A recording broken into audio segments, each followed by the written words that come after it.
May. I don't know. Ang dami nang nangyari. I don't really know where to start. Siguro let's start with food. Kasi 3 weeks na hindi maganda yung pakiramdam ko because of eating something too spicy for my stomach to handle. So I had to go to the doctor to get myself checked. Pagdating namin sa clinic, it was around 9 a.m. but 11 a.m. pa yung arrival ng doctor. So nagbasa muna ako ng Normal People.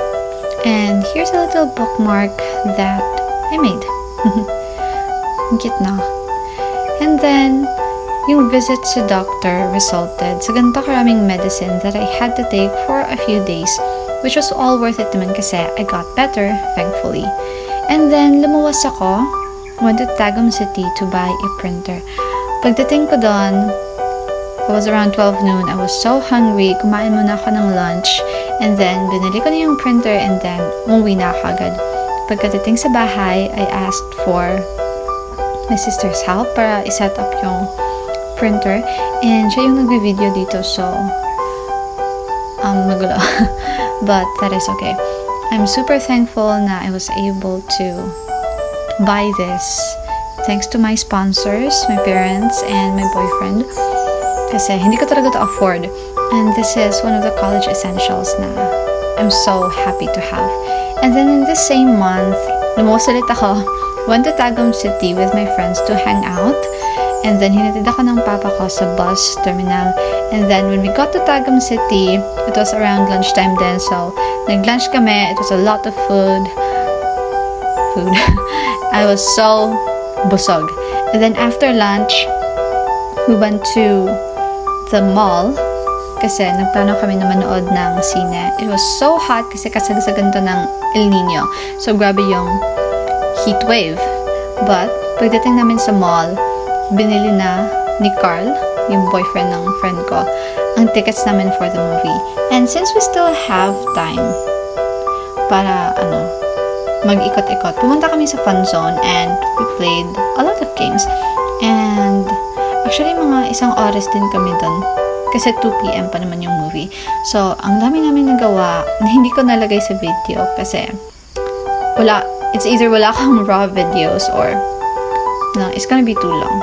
So anyway, after that, bumili kami ng food tapos diretso kami sa movie theater.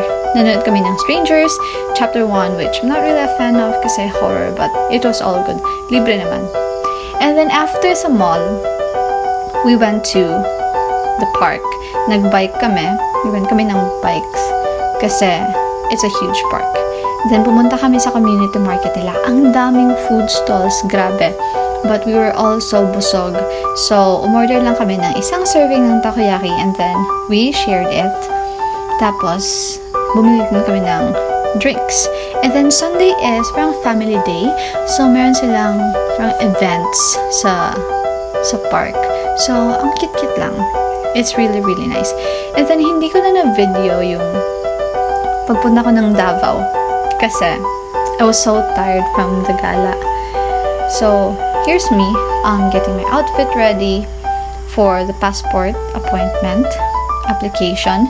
And then, there's me eating breakfast. I was so worried about everything not going well kasi baka pagdating dun sa DFA, may makita sila na mali sa documents ko, tapos pabalikan ako. I was just super duper anxious. Hindi lang siya halata. But thankfully naman, everything went great. So, the application was successful, and so I rewarded myself with a hearty meal from Tokyo.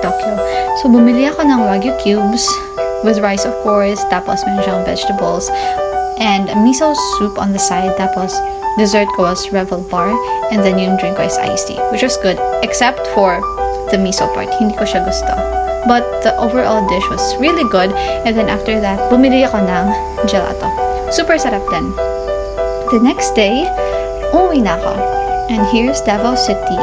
I'm not really a city girly, to be honest, kasi it's so mainit, tapos super maalikabok, and I just can't with grabe yung init talaga, hindi ko kaya. So, the transition from that to seeing palayans and mountains and the fresh air was just so refreshing, and I was so happy. Parang I felt so at home when nakita ko na yung nature instead of buildings. So that was great. Overall, May was a great month. Although, medyo nagsuffer ako ng konti dahil nga nakakain ako ng hindi maganda para sa tiyan ko. But, it was still great. I had a ton of adventures and new experiences, and I can't wait for more.